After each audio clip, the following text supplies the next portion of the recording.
नमस्कार दोस्तों, 8 PM India में आपका स्वागत है। इस साल के अंत में जिन 5 राज्यों में विधानसभा चुनाव होने हैं उनमें एक राज्य छत्तीसगढ़ भी है। बेशक अभी चुनाव आयोग ने चुनाव की घोषणा नहीं की है, लेकिन छत्तीसगढ़ का चुनावी तापमान शिखर पर है। पिछली बार 2018 में हुए विधानसभा चुनावों में कांग्रेस ने राज्य में 15 साल से चली आ रही बीजेपी की सरकार को सत्ता से उखाड़ फेंका था। कुल 90 सीटों पर हुए चुनाव में कांग्रेस ने बम्पर जीत हासिल की थी।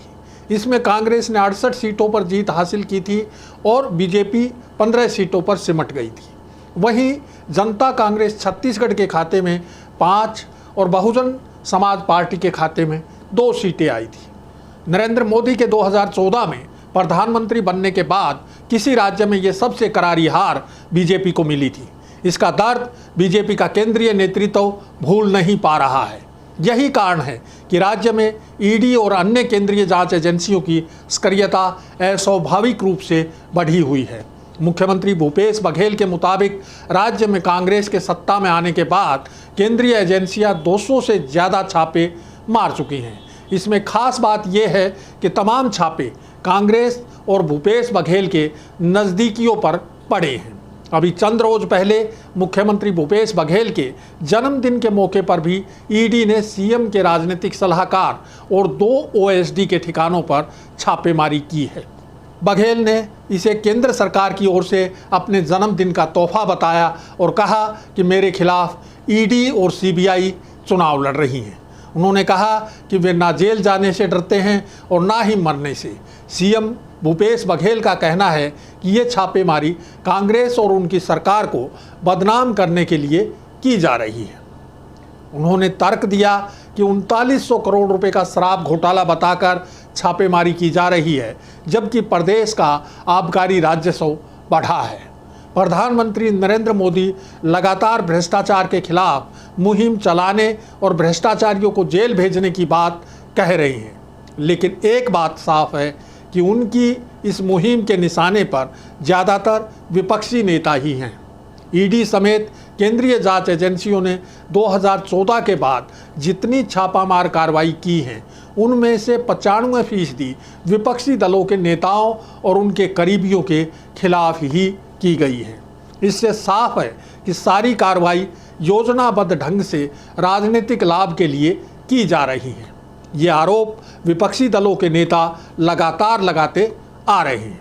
इसी प्रक्रिया में केंद्रीय एजेंसियों की छापेमारी छत्तीसगढ़ में भी जारी है। इसके अलावा बीजेपी बहुत ही आक्रामक ढंग से चुनाव प्रचार की तैयारी कर रही है। चुनाव नवंबर-दिसंबर में होने हैं, लेकिन बीजेपी ने 90 में से 21 सीटों पर उम्मीदवार घोषित कर दिए हैं। हालांकि ये सभी वो सीटें हैं जिन पर बीजेपी बुरी तरह हारी थी। 20 सीटों पर नए उम्मीदवारों पर दांव लगाया गया है। जो एक उम्मीदवार पुराना है उसकी भी सीट बदल दी गई है। बीजेपी ने मुख्यमंत्री भूपेश बघेल के खिलाफ पाटन सीट से उनके भतीजे और सांसद विजय बघेल को चुनाव मैदान में उतार दिया है। पूर्व सांसद रामविचार नेताम और 5 महिलाओं को भी टिकट दिया गया है। 21 सीटों में 12 उम्मीदवार जनजातीय समुदाय से हैं, 1 सामान्य, 1 एससी तथा 7 ओबीसी समुदाय से हैं। इन हारी हुई सीटों पर नए उम्मीदवारों को मौका देकर पार्टी ने ऐन चुनाव के समय नाराजगी के कारण मचने वाली भगदड़ की गुंजाइश खत्म कर दी है। जिसको बगावत करके जहां जाना है जाए। साथ ही ये संदेश भी कार्यकर्ताओं को दिया है कि नए लोगों को सबसे ज़्यादा मौके बीजेपी ही दे सकती है। इसके साथ ही बीजेपी ने चुनावी राज्यों में बाहर के विधायकों को फीडबैक लेने के लिए भेजा है। पिछले दिनों इंदिरा गांधी और नरसिम्हा राव की सरकार में मंत्री रहे अरविंद नेताम ने भी आदिवासी दिवस के मौके पर कांग्रेस छोड़ दी। नेताम ने कांग्रेस सरकार के कार्यकाल में भी आदिवासियों के साथ अन्याय होने की बात कही। उन्होंने आरोप लगाया कि आदिवासियों को माओवादी बताकर मारा जा रहा है और इस मामले में एक भी एफआईआर दर्ज नहीं की गई है। अरविंद नेताम का कांग्रेस छोड़ना निश्चित रूप से उसके लिए एक बड़ा झटका है। नेताम का प्रभाव क्षेत्र बस्तर का आदिवासी इलाका रहा है। इसी साल अप्रैल में सरगुजा क्षेत्र के आदिवासी नेता नंद कुमार साय कांग्रेस में शामिल हो गए थे। इससे माना जा रहा था कि आदिवासी बहुल सीटों पर कांग्रेस की पकड़ मजबूत होगी, लेकिन अरविंद नेताम का जाना कांग्रेस के लिए शुभ नहीं है। हालांकि नेताम ने किसी विरोधी पार्टी में शामिल होने से इनकार किया है। यहाँ एक बात और गौर करने लायक है कि पूर्व मुख्यमंत्री अजीत जोगी भी आदिवासी वोटों में खासी सेंधमारी करते थे। माना जा रहा है कि जोगी के कारण ही बीजेपी लगातार 3 बार विधानसभा चुनाव जीती थी। अजीत जोगी की मौत के बाद उनकी पार्टी जनता कांग्रेस छत्तीसगढ़ को अब उनके बेटे अमित जोगी संभाल रहे हैं, लेकिन उनकी आदिवासी मतदाताओं पर कोई खास पकड़ नहीं है। ऐसे में आदिवासी मतदाताओं में बड़ी सेंधमारी के बिना बीजेपी के लिए छत्तीसगढ़ में सत्ता तक पहुंचना आसान नहीं होगा।